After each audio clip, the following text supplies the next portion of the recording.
আসসালামু আলাইকুম। Exam point বিডিতে তোমাদের সবাইকে স্বাগতম। প্রিয় এসএসসি 2026 সালের শিক্ষার্থীরা, ইতিমধ্যে তোমরা কিন্তু অনেকেই বোর্ড চ্যালেঞ্জ করেছো, কারণ এবার তোমাদের মধ্যে অনেকেরই কিন্তু খারাপ রেজাল্ট হয়েছে।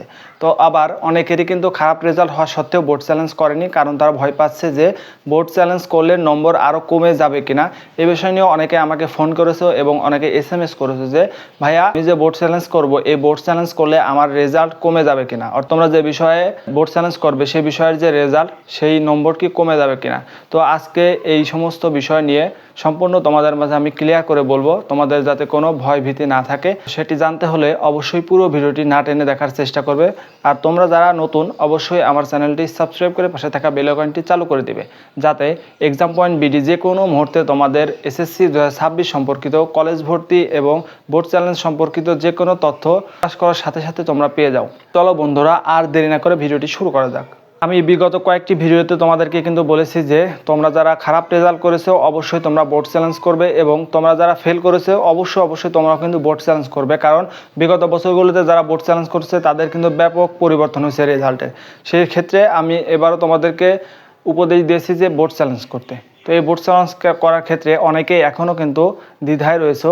আর মাত্র কিন্তু একদিন সময় রয়েছে, আগামী 17ই আগস্ট পর্যন্ত কিন্তু এই বোর্ড চ্যালেঞ্জ করা যাবে। তো এই বোর্ড চ্যালেঞ্জের যে এটি কিন্তু পুনরায় আবার দেখা হবে এবছর পুনরায় তোমাদের যে খাতা, এটি মূল্যায়ন করে তোর নম্বর প্রদান করে তোমাদের যে খাতা, এরপরেও কিন্তু বোর্ডে জমা দেওয়া হবে। তো এখন অনেকেই প্রশ্ন করছে যে খাতা যদি আমি বোর্ড চ্যালেঞ্জ করি, সেক্ষেত্রে দেখা গেছে স্যার বেশি নম্বর দিয়েছে, আবার যদি খাতা মূল্যায়ন করার পর নম্বর কমিয়ে দেয়, এরকম কোনো সম্ভাবনা আছে কিনা? আসলে না, এরকম কোনো সম্ভাবনা নাই। বরঞ্চ তোমার যে নম্বর থাকবে এর থেকে যদি বাড়ে, তাহলে তোমাকে সেই অতিরিক্ত নম্বরটি দেওয়া হবে। যদি কমে যায়, তাহলে কিন্তু তোমার যে আগে যে রেজাল্টটি থাকবে সেটা কিন্তু বহাল থাকবে। এক্ষেত্রে কিন্তু কোনো পরিবর্তন হবে না। সো তোমরা যারা ভয়ে রয়েছো যে বোর্ড চ্যালেঞ্জ করবো না, বোর্ড চ্যালেঞ্জ করলে আমার নম্বর যদি কমে যায়, এরকম কোনো সিস্টেম নেই যে নম্বর কমে যাবে। তাই আমি তোমাদেরকে বলবো, যারা এখনও বোর্ড চ্যালেঞ্জ করো নাই অবশ্যই কিন্তু বোর্ড চ্যালেঞ্জ করবে। আমি কালকেই কিন্তু তোমাদের এই বোর্ড চ্যালেঞ্জের শেষ দিন। বোর্ড চ্যালেঞ্জ শেষ হওয়ার পরপরই কিন্তু তোমাদের যে রেজাল্ট, এটি প্রকাশ হবে। আগামী 7 থেকে 10 দিনের মধ্যে কিন্তু তোমাদের এই রেজাল্ট প্রকাশ হতে পারে। এরপরে কিন্তু তোমাদের যে ভর্তি কার্যক্রম, এটি শুরু হবে। তো ভর্তি কার্যক্রমের ক্ষেত্রে তোমরা কলেজে কিভাবে ভর্তি হবে এবং কোন কোন কলেজে এবার চান্স পাওয়ার বেশি সম্ভাবনা রয়েছে তোমাদের, সেই বিষয় নিয়ে কিন্তু এক্সাম পয়েন্ট বিডিতে ভিডিও দেওয়া থাকবে, অবশ্যই সেটি দেখে নেবে। আর সহজ পদ্ধতিতে তোমাদের হাতে থাকা স্মার্টফোন দিয়ে কিন্তু তোমরা কলেজ ভর্তির আবেদন করতে পারবে। সেই বিষয় নিয়ে সহজভাবে কিন্তু আমরা একটি ভিডিও তৈরি করব।